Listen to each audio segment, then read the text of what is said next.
Hey, welcome back to my channel. Thanks for stopping by. Chris here.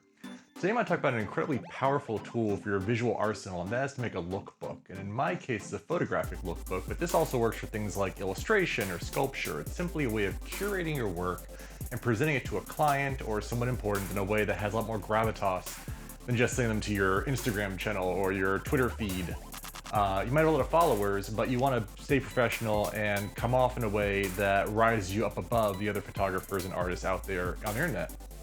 One of my weird side jobs I have is I've been often tapped to make lookbooks for other directors, agencies, and companies, and pitch decks help them sell products or get things made. I've done this for things like Destiny 1 and 2, SC Johnson, Infinity, list goes on. And I've done it for myself to great effect. In fact, making a lookbook is how I landed my camera ambassadorship. So my lookbook needs to be refreshed. I did it last summer, which made me think of doing this video for you guys now because it's time to make a new one. But before I make a new one, I thought maybe I'd walk you through my existing lookbook and talk a little about the choices I make, maybe some of my photographic process, and how to assemble and create one and get it out there for clients in a way that goes over really well and you don't land flat or they don't get scared off by you. So let's take a look at my old lookbook and I'll walk through the process. If you haven't, please subscribe and like. It helps me a lot. This channel is still very small and every little subscriber and every little like helps me tremendously. I can't express enough how much it helps. So if you're looking to know some of the secrets about how to get things like camera ambassadorships, tune in here and I'll talk about my lookbook. Let's take a look, shall we? Okay, so the first thing I'm going to talk about is figuring out what you like in the way of a layout or design for your lookbook. And I recommend going to Pinterest. If you don't have a Pinterest account, get one. And over the years, I've been pinning tons and tons of different layouts, from magazine layouts to graphic layouts to poster design layouts to whatever I think looks kind of cool, book covers, anything I think is kind of interesting. I pin that in my layouts folder, which you see here. And I use it as kind of a go-to for stuff. Now, over the years, I've kind of figured out through trial and error that in my world, building things at a 16:9, 1920, 1080 frame, which is full HD, seems to work best. You know, someone can open up their computer, they can full screen it, it goes full bleed across their monitor. And I've discovered this is the best that's worked for me. You might want to do something different, you might want to go portrait instead of landscape, but I recommend doing 16:9, 1920, 1080 full bleed. This is the cover of last year's book, my name, book. I was doing seasonal for a while there. I was doing summer, fall, winter, spring. I've been so busy this past year that I've just been doing summer, and I plan to refresh it this summer. So we're going from 2018 to 2019. This is the first image in my lookbook. Let's talk about matting really quick. Now, if you've never had your work matted or framed, sort of a secret of the art world is the larger the matte, the larger the white area, the more importance it sometimes gives to an image. So I think this was about 25% matting at the top for the image, and since it's not, the image isn't 16:9, the matting isn't the exact same all around, but sometimes it's interesting to match your work, you know? So I recommend thinking about different layouts. You'll see many different layouts in my lookbook. I kind of play with the matting, I play with the position and size of the images. And this image is sort of taken over in Golden Gate Park, and I love using a long lens on this. It sort of just kind of crushes down all those columns, so as opposed to going wide and making the place feel huge, I went with a very long lens here and kind of flattened everything down, which I think works to really nice effect with the model. Since doing portraiture and that kind of work is sort of my wheelhouse, you'll see a lot of sort of model-y shots in this.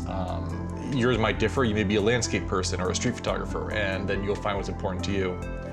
You can see here that one's kind of playing around with images and the matting, doing a little letterboxing here, top and bottom. Lately, I've been seeing a trend where people are sort of inserting sort of cutaways, sort of almost like photographic B-roll into their work. So that's why there's a shot on the right is a bit more rough and just sort of fly on the wall-ish versus the one on the left, which is a little more composed in the same theme of the shoot. So as you're doing stuff, sometimes it's cool to get some B-roll photographs, you know, get like a passing cab or, you know, a person going by blurry to go with your work to kind of give the whole thing more of a fun narrative. Helps a lot. And then this is the last of that first image. I guess I was featuring this sequence last year as an opener to get more dynamic, younger kind of imagery into my work. This is kind of fun. The shot on the right, we actually shot this at a condemned housing project in LA where they were tearing down these really amazing 1930s and 40s bungalows. And it was a really cool space inside. So we just went inside, just started shooting with the strobe. Worked great. Okay, so this one, if you've seen my why I am one talk, then you've seen these images here. Funny enough, these were shot actually at a cemetery over near Berkeley, and it makes for a great location. No one to bother you. Really great sort of gothic stonework and things. And the image here on the right almost looks like she was in Los Angeles or something. This is actually shot at a cemetery over in Berkeley, California. Next we have, once again, framing the Daft Punkies. This was a fun shoot, sort of a female play on the Daft Punk look. Sort of a fun fashion way of not worrying about the models' faces, but highlighting the clothes, the style. Once again, this was downtown San Francisco. I love juxtaposing people in sort of theatrical or fancier dress with just the street. Take them into places that don't belong. I love taking people out of their locations. Same way you want to take street clothes and go somewhere beautiful and fancy, and I just love the juxtaposition of those two things. The opposites I find really appealing. Next, this is another portraiture shot here. Once again, I'm going back to sort of matting on this to kind of give this shot sort of a presence. Once again, if you've never done this, sometimes it's fun to use like sprays, water sprays between the model and the camera, and then try and capture it. Gives it a beautiful light quality, light play. These are all shot over in Malibu State Park in Malibu, California. Always want to shoot her on golden hour. The sun's to her back. Really lights up those balloons nicely. It kind of gives her hair a nice natural kick. So all you have to do is worry about kind of strobing her face and getting a nice clean image. If I can, I've said this in my other videos, but if you can shoot in the shade, most of the time I try and work with the sun to the model's back and then do the fill myself so I can control the light on the flash. So this was obviously, if you see my Holga talk, this is from the Holga series. This is 120 medium format film in the Holga camera. If you haven't seen the Holga talk or my Why I Am One talk, they're in my videos in my back history. I don't have a ton of videos, so you can find them pretty easily.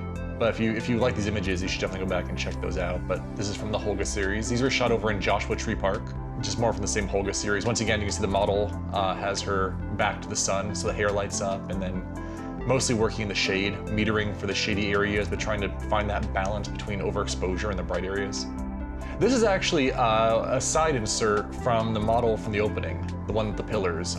She just wanted to get a few shots, so I obliged her here. And one of the things you'd never know looking at this shot is that her hat was incredibly ratty. And it was one of these straw hats, and just over time of being in her trunk and things had just gotten destroyed. I actually went in Photoshop and I sort of put the hat back together again, just through lots of cloning and stitching and layering. You'd never know, but the hat was a big mess. Once again, it's the same idea, working in the shade, just keep it nice and clean. And this is a case of doing two landscape shots together, which sort of gives it more of a widescreen feeling. This was once again shot in a tunnel over in San Francisco. I love these tunnels with the bright sort of white subway tile. It works almost as a natural backdrop. Sometimes I recommend people try and find things that work as almost a natural backdrop, so your model pops off the background. And once again, my cardinal rule, I work in the shade. You can see the light out there, the tunnel is really bright, but it gives her a beautiful sort of rim lighting, down her nose and across her chin, and it does have the heavy lifting for you. Why have to bring a kick light and extra strobes when you can just use, the natural light of the world. Okay, this was shot over in downtown Los Angeles at it's actually at the Walt Disney Concert Hall, which is this beautiful building made by Frank Gehry, and it's all sort of aluminum reflective panels. They're all twisted and amazing, and just sort of did this shoot with a model many years ago. It's one of my older ones, but I always like the sort of graphic nature of how, she pops right off that background and the amazing lines of that Gehry building. So this is sort of just a personal one I put in, because I just like the style of it all. Once again, this is again going for sort of a younger look, sort of an H&M Forever 21 model shoot here. This is where I was also sort of channeling my best Wes Anderson, kind of getting that sort of graphic Royal Tenenbaums kind of look on the right. And then the funny thing here is this, you wouldn't believe this, but this is also shot in LA, and that bamboo forest behind her was actually in the middle of a parking garage. And it just looked great. It had a shaft of sunlight coming straight down. And so we just got a few extra inserts right there in a parking garage, if you can believe it. So you never know, where you're gonna find inspiration. But this was simply just, I said, hey, let's just try this for a minute. It wasn't on the docket, but we just took a minute, went over there, and it turned out to be great. One of the best photos was this bamboo forest one, which is actually in the middle of the world's dirtiest parking garage in Los Angeles. Once again, I like shooting in the tunnels. Is another one model series I did, using that white subway tile, very similar to the African-American girl in San Francisco. This was down in LA, same idea. this is the Second Street Tunnel, I think. It's been a while, this was shot a while ago. And then again, the idea of using the world around you as a backdrop. These are all shot over near Venice Beach for fashion and branding and bags and whatnot. And I just loved using the sort of the vine work we'd find in and around the area of this sort of fancy modernist house. You know, sometimes the best stuff I do, I feel like just comes from a weird inspiration that you see that was never planned to be shot, but you just sort of get it and it works great. I always liked the way these two turned out, where the one on the right was planned and laid out and lit, and the one on the left was just sort of like, hey, just, you know, grab your stuff, we'll grab a flash. I just love this hedgerow.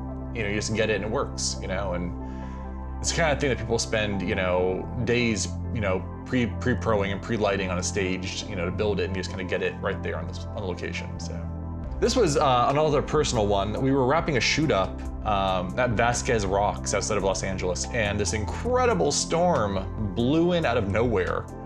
I was like, get back over there, get back over there. We were wrapping up, and we just ran over really quick and took a number of shots in this incredible stormy wind, and it was just, you know, one of those weird happy accident kind of magic time. It's more of a personal shot than a work shot, but I just always loved it. If you don't know, by the way, Vasquez Rocks here, behind her, is where they shot that classic 1960s Star Trek episode where Kirk has to fight the lizard guy. It's been spoofed in things like Galaxy Quest and whatnot, but it's those angular rocks. I think J.J. Abrams also used it in the new Star Trek film as a location, but not the same kind of location. But it's a famous kind of corny 1960s sci-fi television location. Vasquez Rocks, look it up, it's pretty cool. And then again here for coats, just fashion, mix it up, go from one style to another, go from a desert storm to an ocean, you know, sort of a murky fog. I've always liked these two shots a lot. This is also, of course, in LA. This is a fun, weird mod shoot. I just kind of like the look of it. I like the feeling that LA is so incredibly hazy when we were doing this. And funny story, while we were shooting this shoot, there were these incredible explosions rising up out of the city. We were like, what the hell was that? What's blowing up in the city? And it turns out Michael Bay was filming Transformers 1 downtown when we were doing this, and it was just the weirdest surprise, because you never know these days, you know, what's gonna happen. And we were at first kind of freaked out, and then we discovered that it was all for Michael Bay's Transformers. Okay, now this one is kind of fun. This is one where I don't know if you noticed when I was a photographer, but if you want to try to get into portraiture, you want to try and shoot people, this is a great quick and dirty rule. Just go to any fabric shop and look for their remnants. And these are cheaper fabrics they keep on a bolt that have been marked down because no one's buying them. And I always, whenever I have free time or, you know, I'm looking to a shoot, I always stop by fabric stores and I see what they have in their remnants, because you can get incredible backdrop ideas just from a piece of fabric, you know, that just sort of work really, really well. And, you know, it's like $5 as opposed to spending hundreds on photographic backdrops from, you know, the photography stores, you know. And I actually prefer it more because I like to be able to control the environments a little more. And I've never been a real fan of that sort of brown tie-dyed backdrop look. Okay, so if you followed any of my other videos, this was from one of my master talks on shooting street, but after all my portraiture stuff of the people I want to show, sometimes I think it's good to add a few other images in the back that isn't in your wheelhouse. So if you are a street photographer, maybe the occasional street portrait would be nice in the back of your book, but something to show that you have other ranges besides what you're showing. So after all the portraiture stuff, obviously I love shooting anamorphic.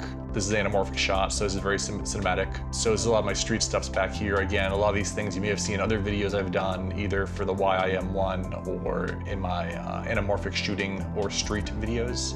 But these are my favorite ones, just walking around. This is all San Francisco. It's also nice sometimes to take your images and then just play with them. You know, sometimes I just love the idea of doing little graphic design layovers. Once again, it goes back to that opening of looking at Pinterest and seeing what's out there graphically, you know?